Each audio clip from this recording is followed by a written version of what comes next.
Help people understand, what tapes are you talking about? Who has them? And what kinds of things do you think they show? Well, number one, luckily, I wasn't their first choice. Their second choice, I wasn't no choice to be at those freaky parties. But you know what they show.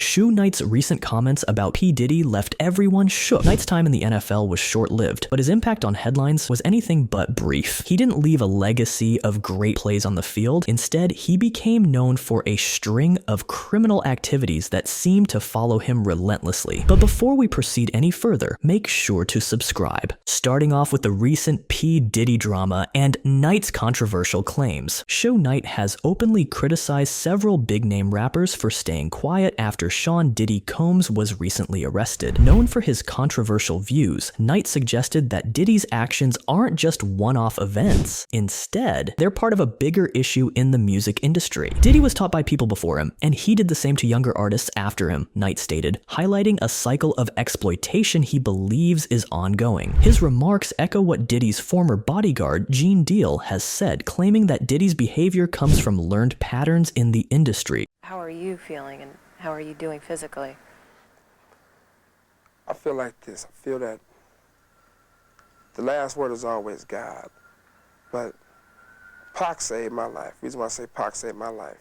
During the interview, Knight hinted at the existence of tapes that supposedly show famous figures engaging in questionable activities, but he didn't go into details. When Chris Cuomo pressed Knight about the tapes and who might have them, Knight responded vaguely saying, "You know what they show." This cryptic comment has sparked rumors about hidden scandals in the music world. Knight also took aim at the rap community for not speaking up after Diddy's arrest. He called out several influential artists, including T.I., Rick Ross, Jay-Z, Snoop Dogg, and Dr. Dre, accusing them of remaining silent even though they know about the deeper issues in the industry. Now, moving on to his legal issues. In 1995, Suge Knight faced serious legal trouble when he pleaded no contest in a federal case. He was sentenced to 5 years probation after assaulting 2 rappers at a Hollywood recording studio back in the summer of 1992. Just a year later, on October 22nd, 1996, things took a turn for the worse. Knight was sent to jail while waiting for a hearing related to a probation violation that had occurred earlier that month on September 7th. During that incident, Knight and his entourage, which included the famous rapper Tupac Shakur, attacked Orlando Anderson, a member of the Crips gang. This act led to serious consequences. On February 28th, 1997, Knight was sentenced to 9 years in prison for violating his probation. However, after some time, he was granted early release and left FCI Sheridan on August 6, 2001. But Knight's troubles didn't end there. In 2003, he found himself back in prison for another 10 months after violating his parole when he got into an altercation with a parking lot attendant. Throughout these ups and downs, the financial state of Death Row Records suffered greatly. Knight's repeated incarcerations caused the company's income to decline rapidly, leaving a significant impact on the label he had built. Each time he was behind bars, it seemed like the dream of Death Row was fading away, overshadowed by Knight's legal issues and controversies. Then came his drama with other celebrities.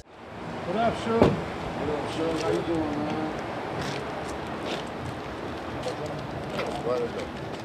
In 2006, Knight found himself in the middle of another conflict, this time with former friend and business associate Snoop Dogg. The tension escalated after Snoop made some insulting remarks about Knight during an interview with Rolling Stone magazine. This feud highlighted the rocky relationships that Knight had developed over the years, reflecting a deeper rift in the hip-hop community. Things took a more serious turn in January 2008, when police revealed that Knight was linked to the Mob Piru street gang during a crackdown on gang activity in Compton. This revelation further added to his troubled reputation and ongoing legal issues. On May 10, 2008, Knight was involved in a physical altercation outside a nightclub called Shag in Hollywood over a monetary dispute. The fight was intense, and at one point he lost consciousness for 3 minutes. When he was taken to the hospital afterward, he didn't cooperate with the Los Angeles Police Department, which only added to the chaos surrounding his life. Later that year, on On October 30th, Knight filed for bankruptcy, but not without throwing in a lawsuit against famous rapper Kanye West and his associates. This legal action stemmed from a shooting that occurred at West's pre-Video Music Awards party in August 2005, where Knight was shot in the upper leg. Then, in February 2009, Knight was treated at Scottsdale Healthcare Osborne for facial injuries he suffered during another altercation. This incident happened at a private party in the W Scottsdale Hotel, where he was punched. Each of these events painted a picture of a man surrounded by conflict, struggling with both his personal relationships and his legal troubles, all while trying to maintain his presence in the hip-hop world. The shooting incident topped it all. On February 8th, 2012, Knight found himself in trouble once again when he was arrested in Las Vegas. Police discovered cannabis in his car, and they also found several outstanding warrants for his prior traffic violations. This arrest was just another chapter in a long history of legal issues that seemed to follow him wherever he went. Things took a much more serious turn on August 24th, 2014, when Knight was shot at a pre-Video Music Awards party hosted by Chris Brown at a West Hollywood nightclub called One Walk. Despite being shot 6 times, Knight surprisingly managed to walk himself to an ambulance. However, his injuries were severe enough that he required surgery to treat them. Security cameras captured footage from the event, clearly showing that Knight was the intended target of the shooting. After spending some time in the hospital, Knight was released on August 27th. A friend of his, Keith Middlebrook, spoke to the New York Daily News and shared that Knight returned home with plans to heal up in a few days and be stronger than ever. However, this resilience was overshadowed by his refusal to cooperate with law enforcement regarding the shooting. In a twist of fate, rapper Jeezy, who attended the party, later revealed on The Breakfast Club that he had narrowly escaped being shot himself. He said that he had been pushed out of the way just moments before the gunfire erupted, which could have changed his life forever. Just a couple of months later, on October 29th, 2014, Knight was arrested again, this time alongside comedian Cat Williams. Both men were charged with second-degree robbery, linked to an alleged theft of a camera from a paparazzi photographer in Beverly Hills the previous month. While Knight was in jail, doctors discovered a blood clot in his lung, which added another layer of health concern to his already complicated life. Despite the serious charges, both Knight and Williams pleaded not guilty to the robbery. As the legal drama unfolded, the trial for the robbery was postponed until the unrelated murder trial was resolved. This constant cycle of arrests and health issues only seemed to cement Knight's tumultuous legacy in the world of hip-hop. Things got even more insane. Incident where Knight's truck apparently runs over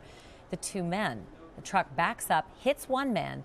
Seconds later, the truck... On January 29th, 2015, Knight found himself in a tragic situation that would change his life forever. While driving in Compton, California, he crashed his car into 2 men, resulting in the death of Terry Carter, who was not only his friend, but also a co-founder of Heavyweight Records. The second victim, filmmaker Clee Sloan, was left with severe injuries, including multiple fractures in his ankles and serious head trauma. Witnesses reported that Knight had followed these men to a burger stand parking lot after an argument on the set of the movie Straight Outta Compton. Many believed that the collision looked intentional, especially since security footage showed Knight running over both men. However, Knight claimed he acted in self-defense, insisting that he felt threatened at the moment. The following months were filled with legal turmoil and health issues for Knight. In March 2015, he was hospitalized after telling a judge that he was suffering from blindness and other serious medical problems. Feeling neglected, he fired the attorneys handling his murder case, stating that he was not receiving proper medical care while in custody. During this chaotic time, a court set Knight's bail at a staggering $25 million. Shortly after this announcement, Knight collapsed in court, highlighting the intense pressure he was under. By April 16, 2015, his bail was reduced to $10 million, but Knight's troubles continued. In July 2015, his lawyer raised concerns concerns that Knight might have a brain tumor, and on the same day, a request for a lower bail was denied. As the months rolled on, Knight changed his legal counsel multiple times, seeking a fresh start with his defense team. By May 2016, 3 new attorneys replaced the 2 he had hired earlier that year. Things took a turn for the worse in July 2016 when a judge denied Knight's request to reveal the identities of several key prosecution witnesses, citing his long history of violence as a reason. This ruling visibly upset Knight, who expressed that due to his ongoing health problems, he feared he would die in jail. In March 2017, Knight faced another hospitalization due to blood clots, a condition he had been struggling with for over 2 years. This health scare delayed his trial until September 2018, adding to the already extensive timeline of his legal issues. When the trial finally began in September, Knight decided to plead no contest to voluntary manslaughter. The judge handed down a harsh sentence. Knight received 28 years in prison, which included 22 years for running over Terry Carter and an additional 6 years due to California's 3 strikes law, marking this as his 3rd serious offense, as his life continues to be overshadowed by the weight of his past actions. His career was a brief one, as his troubles were clearly pouring in. However, despite his hard work and dedication, Knight went undrafted in the 1987 NFL Draft. But this setback didn't stop him. Knight was invited to the training camp of the Los Angeles Rams, where he hoped to make an impact. Unfortunately, he was cut during the camp. However, just a short time later, he found himself back in the spotlight as a replacement player during the 1987 NFL Players' Strike. That is it for this one, but if you happen to like NFL legends, make sure to check out our latest videos on our channel NFL Icons. I'm sure you will love it.